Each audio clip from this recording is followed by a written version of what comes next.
So the question is, what are Australian teens doing with media? And when we think about how Australian young people between 12 and 18 engage with media, we see very separate practices based upon gender, where we think that there is this ongoing idea that genders use media in differing ways. We see that young men, they use video games and they see those platforms as the way that they express identity and engage in socialization. Whereas for young ladies, we see that social media is the predominant way in which they feel able to socialize and be with one another and explore issues of identity. So the idea that young men, when we think about gamers, when we think about young men as gamers, there's very specific ways in which young men use video game technology. So we see young men attracted to a platform like Steam, which is very different to gamers who use video consoles, for example, or also gamers who use handheld devices. And there's definitely a big separation between how those Steam users engage in the concept and the idea of gaming, whereas they see those mobile users of a game, for example, as being not gamers, someone who don't take gaming seriously.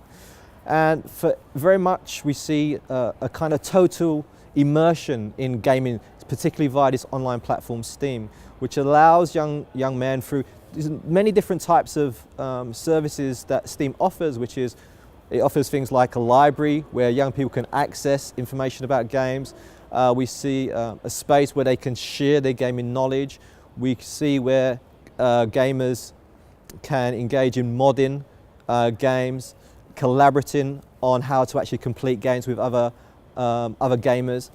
It becomes this fully immersive space which allows young men, I should say specifically, allows young men to fully see gaming as their identity. They associate with being gamers.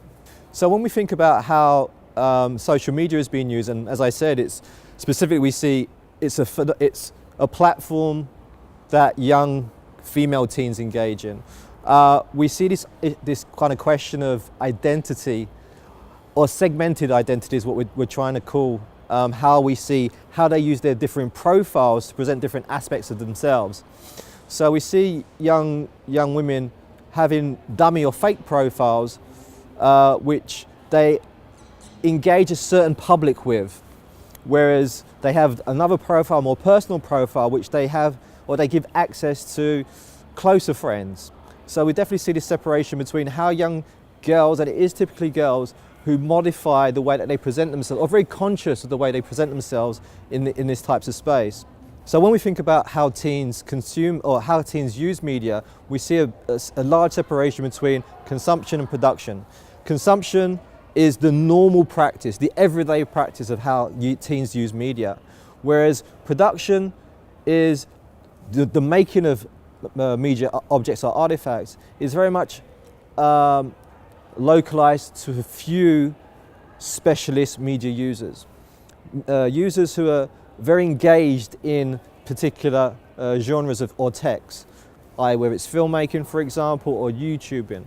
But there doesn't seem to be a general overlap between the everyday understanding of creating photos, taking photos for social media platforms, or uploading videos. They don't see those practices as being productive practices. It's very much you are physically making an object which you do something with. So the everyday practices of a making are not something that registers with teens.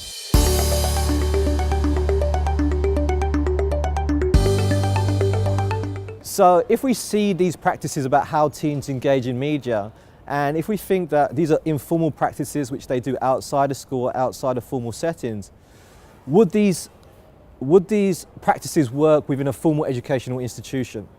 And the honest answer, as someone who is an educator, who's a teacher, and has spent lots of time in a classroom, is that no, they wouldn't. Fundamentally, the school system is not premised on the idea of allowing young people to be creative, to express themselves. The education system is fundamentally about measuring performance. This idea about how we understand knowledge and how we measure knowledge. Those are the fundamental ways in which education is structured, especially in the West anyway. So yeah, take that out, but okay. I'll carry on because that little bit. The way that education is structured, there's a wide gap between how we think we understand what young people should be doing with technology in their everyday lives and how they use technology in their everyday lives. But the difficulty in how do you manage a space which is set up to manage young people, but allow them the ability, the time, the opportunity to engage in media which doesn't have specific outcomes. I think that's the fundamental tension between how we understand informal practices working and the formal context of a school or an institution.